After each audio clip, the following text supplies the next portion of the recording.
दीवारों के पीछे छिपे हुए तारों के जाल को अक्सर हम नज़रअंदाज कर देते हैं, है ना? लेकिन सच तो ये है कि घर का इलेक्ट्रिकल सिस्टम रोज़मर्रा की ज़िंदगी के लिए सबसे ज़रूरी चीज़ है। आज के इस एक्सप्लेनर में हम ठीक इसी पर बात करने वाले हैं। बिजली के बुनियादी विज्ञान से लेकर घर की वायरिंग के असली खर्च और उसके पीछे के अर्थशास्त्र तक के सफ़र पर चलेंगे। तो चलिए बिना किसी देरी के शुरू करते हैं। आज की चर्चा का रोडमैप कुछ ऐसा रहेगा। सबसे पहले हाउस होल्ड सर्किट की बनावट समझेंगे, फिर आउटलेट्स, जीएफसीआई और स्विच पर बात होगी, उसके बाद fire safety, high load wire size और अंत में 2026 के हिसाब से वायरिंग के पूरे खर्च का हिसाब किताब लगाएंगे। तो सेक्शन 1 हाउस होल्ड सर्किट और कुछ बुनियादी बातें। अब बिजली काम कैसे करती है? दरअसल दीवारों के अंदर ये एक कंटिन्यूअस लूप यानी एक लगातार चलने वाले चक्र के रूप में काम करती है। मेन पैनल से आउटलेट तक का रास्ता साफ दिखाता है कि कैसे बिजली मेन ब्रेकर बॉक्स से निकलकर अलग अलग कमरों, छतों और आउटलेट बॉक्स तक पहुंचती है और फिर अपना पूरा रास्ता तय करके वापस वहीं खत्म होती है, बिल्कुल एक गोल चक्कर की तरह। और इस रास्ते में हर तार का अपना एक खास रंग और काम होता है। हॉट वायर को लीजिए, जो आमतौर पर काले या पीतल के रंग का होता है। ये अनग्राउंडेड कंडक्टर है जिसमें वोल्टेज होता है और यही करंट को आगे ले जाता है। फिर आता है सफ़ेद या सिल्वर रंग का न्यूट्रल वायर, जो लूप को पूरा करता है। जब सर्किट ओपन होता है तो इसमें कोई वोल्टेज नहीं होता। और हाँ, सबसे ज़रूरी, तांबे या हरे रंग का ग्राउंड वायर। ये हमारा सेफ्टी गार्ड है जो सिर्फ और सिर्फ फॉल्ट या शॉर्ट सर्किट के समय ही करंट कैरी करता है। तारों के बाद उन उपकरणों पर नजर डालते हैं जो हमारी सुरक्षा करते हैं। एक तरफ आधुनिक by metallic strip circuit breaker के अंदरूनी हिस्से का डिजाइन है और दूसरी तरफ पुराना पारंपरिक 15 या 20 एम्पियर का स्क्रू इन फ्यूज। दोनों का काम एक ही है, लेकिन तरीका बिल्कुल अलग है। असल में फ्यूज और ब्रेकर्स करंट के बहाव को रोककर हमें बचाते हैं। जब बिजली का बहाव खतरनाक हद तक बढ़ जाता है तो फ्यूज के अंदर का धातु का फिलामेंट पिघलकर टूट जाता है, जिससे कनेक्शन कट जाता है। लेकिन ब्रेकर में एक बाई मेटालिक स्ट्रिप यानी 2 धातुओं वाली पट्टी होती है। जैसे ही ये गर्म होती है, ये मुड़ जाती है और एक स्प्रिंग वाले स्विच को ट्रिप कर देती है। नतीजा, बिजली की सप्लाई तुरंत बंद। काफी स्मार्ट तरीका है। आगे बढ़ते हैं सेक्शन 2 की तरफ। आउटलेट्स, जीएफसीआई और स्विचेस, यानी वो हार्डवेयर जिन्हें हम रोज इस्तेमाल करते हैं।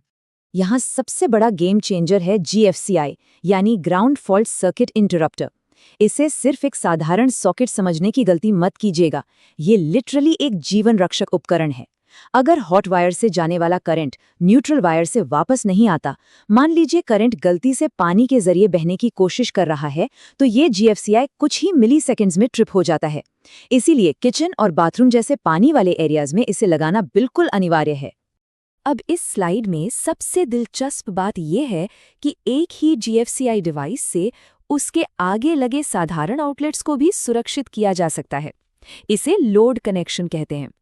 लोड स्क्रू से जुड़े सभी आगे के आउटलेट्स को भी वही जीएफसीआई का सेफ्टी कवर मिल जाता है। काफी एफिशिएंट है, राइट? लेकिन जरा इस लाइन कनेक्शन के तरीके को देखिए। इसमें आगे जुड़े साधारण आउटलेट्स को जीएफसीआई की सुरक्षा नहीं मिलती। आजकल आधुनिक घरों में इसी को ज्यादा प्राथमिकता दी जाती है और हर आउटलेट को अपनी अलग जीएफसीआई सुरक्षा दी जाती है। ऐसा इसलिए ताकि अगर एक ट्रिप हो जाए तो बाकी सब काम करते रहें और वायरिंग का फॉल्ट ढूंढने में कोई सिरदर्द ना हो।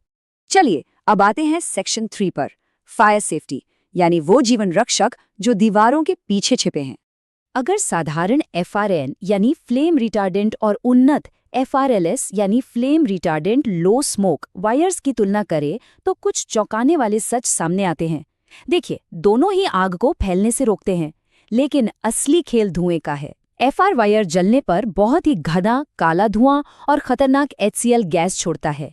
इसके बिल्कुल उलट एफआरएलएस वायर ना के बराबर धुआं देता है और कोई जहरीली गैस भी नहीं छोड़ता। आग लगने पर ज्यादातर नुकसान जलने से नहीं बल्कि इसी जहरीले धुएं से होता है। कीमत में भले ही 10-20% का अंतर हो, लेकिन सुरक्षा के नजरिए से एफआरएलएस वायर किसी भी घर के लिए एक एब्सोल्यूट मस्ट हैव अपग्रेड है। Section 4 high load wire size, कैसे बचे छिपे हुए खतरों से। 2.5 स्क्वायर मिलीमीटर, इस नंबर को तो बिल्कुल रट लीजिए। अगर घर में एक स्टैंडर्ड 1.5 टन का स्प्लिट एसी है तो तारों की ओवरहीटिंग और आग के खतरे से बचने के लिए ये एकदम न्यूनतम वायर साइज है। बिजली के तारों को पानी के पाइप की तरह सोचकर देखिए। अगर बहुत ज्यादा प्रेशर एक पतले से पाइप से गुजरेगा तो वो फट जाएगा ना। बस इससे पतले तार का इस्तेमाल करना भी खतरे को सीधा न्योता देना ही है। भारी अप्लायंसेज जैसे एसी की वायरिंग के लिए कुछ सख्त रूल होते हैं। Rule number 1, dedicated circuit. हर एसी के लिए 16 या 20 एम्पियर का अपना एक अलग एमसीबी होना ही चाहिए। इसे पंखे या लाइट के साथ तो बिल्कुल शेयर ना करें। क्यों? क्योंकि चालू होते समय एसी का कंप्रेसर नॉर्मल से 3 से 6 गुना ज्यादा करंट खींचता है, जिसे इनर्श करंट कहा जाता है। ये कुछ एक रुकी हुई भारी कार को धक्का देने जैसा है। शुरुआत में बहुत ज्यादा ताकत लगती है। अगर सर्किट शेयर किया गया तो तार बहुत गर्म हो जाएंगे और वोल्टेज भी गिर जाएगा। वैसे 30 मीटर तक की दूरी के लिए वही 2.5 स्क्वायर mm का तार सबसे बेस्ट काम करता है। फाइनली सेक्शन 5, कुल वायरिंग लागत की गणना यानी बिल्डर का असली बजट। अब थोड़ी प्रैक्टिकल बात करते हैं खर्च के आंकड़ों की। घर के साइज के साथ साथ बजट भी तेजी से बढ़ता है। 400 से 600 स्क्वायर फीट के एक नॉर्मल 1 BHK में, जहां 40 से 60 इलेक्ट्रिकल पॉइंट होते हैं, खर्च लगभग 27,000 से 43,000 के बीच बैठता है। वहीं एक बड़े 3 BHK में, जहां 100 से 150 पॉइंट होते हैं, ये आंकड़ा उड़कर 69,000 से 1,14,000 तक पहुंच सकता है। तो क्रूशियल पॉइंट ये है कि फाइनल बिल कई खास विकल्पों पर टिका होता है। क्या बेसिक स्विचेस की जगह प्रीमियम मॉड्यूलर स्विचेस लग रहे हैं? क्या हर एसी और गीजर के लिए डेडिकेटेड सर्किट जोड़ा गया है? क्या साधारण एमसीबी की जगह बेहतर सेफ्टी वाले आरसीबीओ का इस्तेमाल हुआ है? और हाँ, क्या वायरिंग दीवार के ऊपर है या कंक्रीट के अंदर कंसील्ड है? यही सारे सेफ्टी अपग्रेड्स तय करते हैं कि कुल खर्चा एस्टिमेट के निचले सिरे पर रहेगा या ऊंचे सिरे पर। इस पूरी चर्चा के अंत में एक बड़ा सवाल छोड़कर जाना चाहूंगा। जब घर के इस छिपे हुए इंफ्रास्ट्रक्चर की प्लानिंग होती है, तो क्या इसकी असली कीमत शुरुआत में बिल्डर के बजट से मापी जानी चाहिए या फिर इसमें रहने वालों के सालों साल की सेफ्टी से? इस एक्सप्लेनर से उम्मीद है कि घर की इलेक्ट्रिकल सेटिंग्स और सुरक्षा बनाम बचत के फर्क को समझने में काफ़ी क्लैरिटी मिली होगी। तो सुरक्षित रहिए, अवेयर रहिए और सीखते रहिए।